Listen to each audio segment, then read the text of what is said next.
Hey guys, let's talk about something real this morning. Let's set your Monday on some solid ground.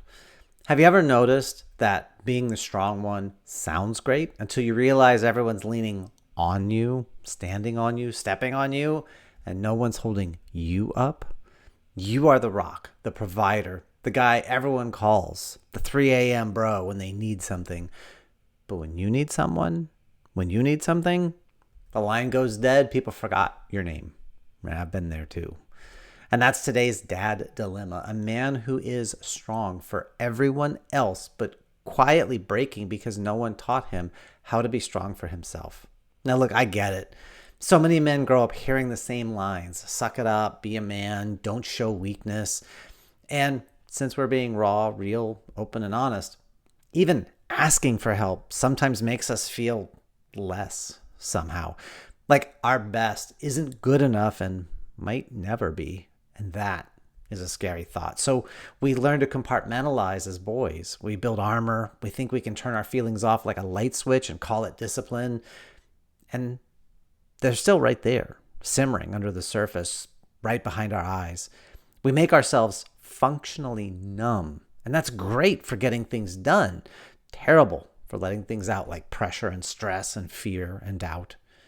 Now, don't get me wrong, that skill set does get you far in life, career, business, having people depend on you, looking successful as hell on the outside, but on the inside, that's a different story. That armor that protects you, it keeps everything else out, including love and connection and the peace you say you want. I can't tell you how many guys I've coached who say, Jeremy, I'm not depressed, I'm just tired. And I'm like, yeah, man. In your soul, the kind of tired that sleep will never fix. See, we don't burn out because we're weak. We burn out because we've been strong alone for too damn long and we don't know how to recharge. You can only white knuckle your way through life for so many years before something starts leaking. Your patience, your health, your marriage, your spark, and then your kids. They say something small, or your wife breathes wrong, and suddenly you blow up like a volcano. Now, that's not weakness, and it's not a character flaw. It's pressure that's been ignored for far too long. I remember when I used to work in the sandpaper factory, anger woke me up in the morning, and it got me through my day. It made me hella productive on the factory floor, and it put me to sleep at night. But I was always feeling like my back was against the wall. I could never relax. I couldn't quite trust, ever. So what's the move? How do we fix this? Well, really, there's two things. Number one is learn to be strong for yourself. And two, it's learning to be able to receive. And I don't mean spa days and journaling, although if that's your thing, that's totally cool. What I mean is learning how to lead your internal world the same way you lead your external world. Strong isn't about never breaking. It's about bending before you break. It's about cracking before you shatter. And it's knowing how to rebuild after the impacts fast. When you start doing that inner work, your energy changes, your tone changes, your kids start to trust you again, your wife relaxes around you again. You can stop reacting and start responding, calm, certain, present, playful. That's what real leadership looks like, and it's rarely developed in isolation. Recently, I had a conversation with a young man online, and he was posting about how he had weapons that could help people quickly, and about how he learned them by fighting his demons every day. And even though he said he wasn't going to sell them, he was totally flexing in a Facebook group. And so I engaged with him. And I told him how his story, things like fighting demons and trying to cultivate weapons, that's keeping him stuck in his story, stuck in his pain and his misery and his suffering. And so he tried to pick a fight with me. I mean, what else could he do when he's challenged, right? If all you have is a hammer, the whole world looks like a nail. And so he tried to throw my words back in my face and tried to provoke me, like, how would I help someone? And as I started to explain, he cut me off, saying how his breathing technique can change things in an instant. And I agreed. Breathing can change how we feel in the moment. But breathing alone doesn't actually resolve anything. And I explained something to him, and I'm going to put a little trigger warning here because I am going to talk about a life ending prematurely.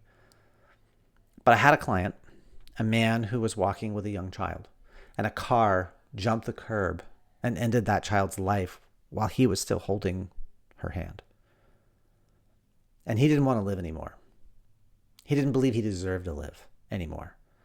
He believed that he had failed as a father, but his faith wouldn't let him end his life.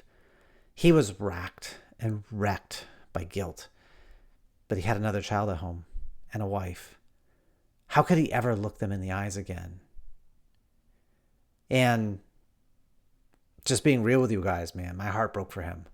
At the time, my daughter was the same age as his, and a part of him died that day, but his life was not over. And so we worked together and we found a way forward, a way for him to forgive himself and to forgive God, a way to heal. And it was much more involved than just some breathing technique. It was much more involved than some sort of a weapon.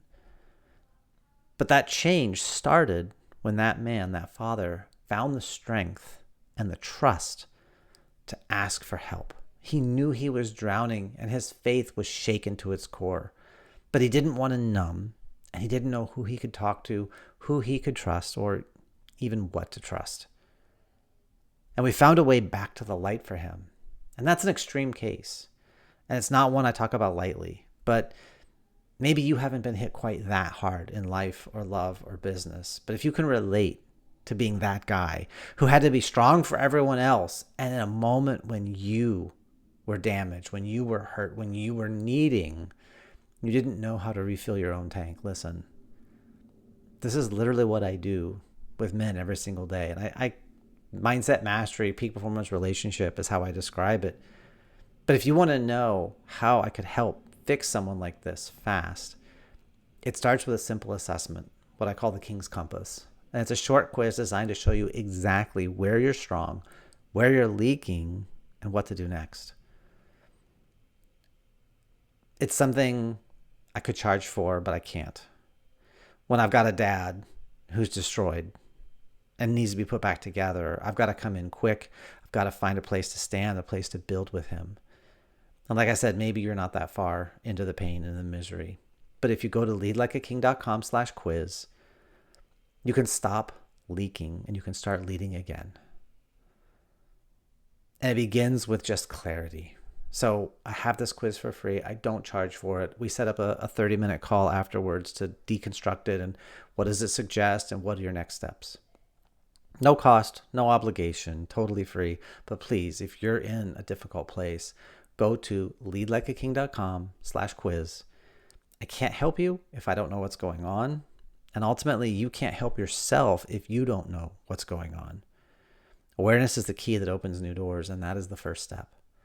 So come join me and let's figure out your next steps.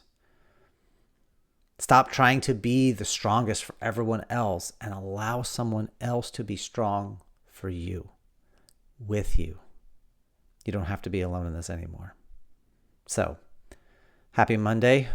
Get at it. Let's get after this mindset and let's realize where our lives are, where they could be, and remove those roadblocks to get there. You make it a fantastic day. I'm Jeremy Rodruck, Lead Like a King.